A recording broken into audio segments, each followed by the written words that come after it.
Hi, this is Matt from tracyandmatt.co.uk, and this is the Samsung i600. This is the orange version of the device. Although we did the unbox of the Samsung, their own version, if you like, the Samsung branded version, a while ago, a number of people have been in touch to say, is there any difference between the Samsung own version and the orange version that's just become available? So we thought we'd do an unbox to show you if there's any difference inside. Immediately there is a slight difference between the actual boxes, the orange one being that much larger, and Orange have replicated the box design as with the Samsung own device, although Orange obviously consider that less is more, because this flap, total waste of time with the orange one, because it doesn't say anything inside, whereas obviously the Samsung one does. So a quick unbox. We have the Samsung Getting Started disc, which includes your Outlook and ActiveSync and so on. The SIM card from Orange, the device, which I'll take a look at in just a second. There's an extra battery cover, which I will again mention in just a moment.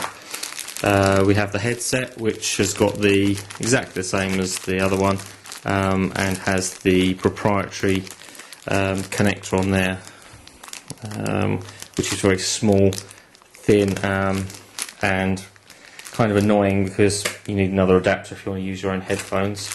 There is a a USB to proprietary connector cable, and charger again with this proprietary connector.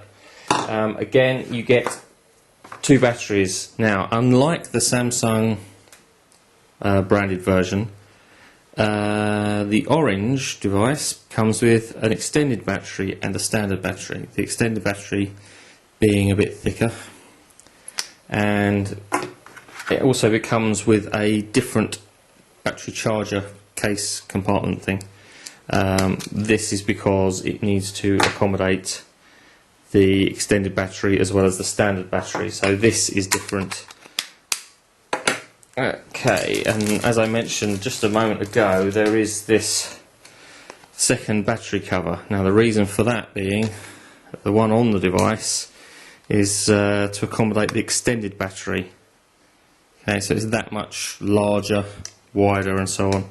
So to compare the extended battery cover with the standard, you can see it adds a little bit to the thickness of the device.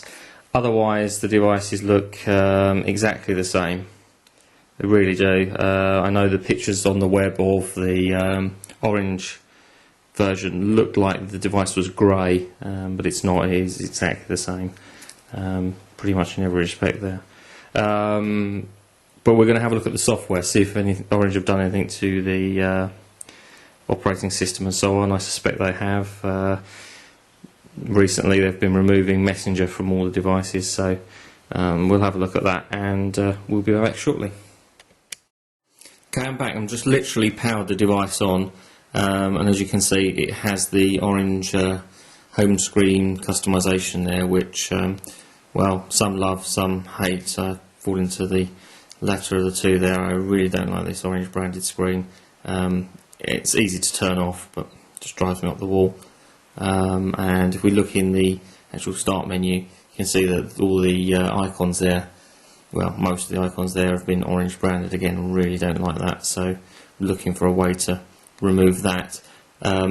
Surprise, surprise, Messenger is not on this device. On the Samsung version there was actually a folder for Internet, which had Internet Explorer and Messenger in the folder, and you'll just see Internet Explorer sitting there on its own, no Messenger to be found, which is very frustrating, forcing people to go for a third-party app. One thing that I have kept on here, which I like on the Samsung, is the organiser. It has a decent alarm application, so you can set multiple alarms and multiple parameters for the alarm. So, for example, you can have it going off Monday to Friday to wake you up in the morning, and it won't disturb you at the weekend. You can get into the calendar, notepad, tasks and so on from here. It's also got a wall clock and D-Day, which again I quite like because you can have countdowns for specific events. So I use that myself quite a lot. But one thing I have found that's a problem on this device now, literally straight away, having only played with this device for a couple of minutes, is to do with the sounds. Now I wanted to change the ringtone, and like I say, this is out of the box. Go into the ringtone, and that's it. And I've had the device sitting on the side just a little while ago, having tried to go and edit the ringtone, and it seems to crash it. Doesn't do a thing. The only way I've been able to get out of this is to literally flip it over and pull the battery out. So not a great start. One of the first things that I think most people will do actually is go in and well, play the ringtones, or certainly edit the ringtones. So that's very disappointing to see. I don't know if this device is in itself faulty, or if it affects all of the i600s. It certainly doesn't affect my Samsung version of the device, but obviously the orange version is. Now this may be because of the changes they've made to the ROM. Certainly having removed Messenger, they may have done other things in there that I'm just not aware of. But yeah, quite a worry to see that straight away. And I'm going to disappear now and play with some of the other features and see what else they've changed, and I'll be back. Okay, one other issue that I've just discovered with the device is if we go into Organizer and we go into the alarms I was telling you about a minute ago, and we go and edit one of those alarms, guess what? Yeah, that also crashes the device. Can't back out of that at all. And again, I've had that sitting there for a couple of minutes, you know, expecting it to come up, and it just doesn't. So again, only solution is to pop the battery out and pop it back in again, because it doesn't even respond to the power button. Yeah, again a great start for this device. I'll obviously be contacting Orange to see if they are aware of any issues. You know, is it a fault, or is it a known problem, or so on, and see if they'll actually look at replacing this device for me. But we're going to obviously look at this device in a bit more depth, and probably do a bit of a review, you know, certainly at least with just our thoughts on the device, and we'll post them back on the blog later.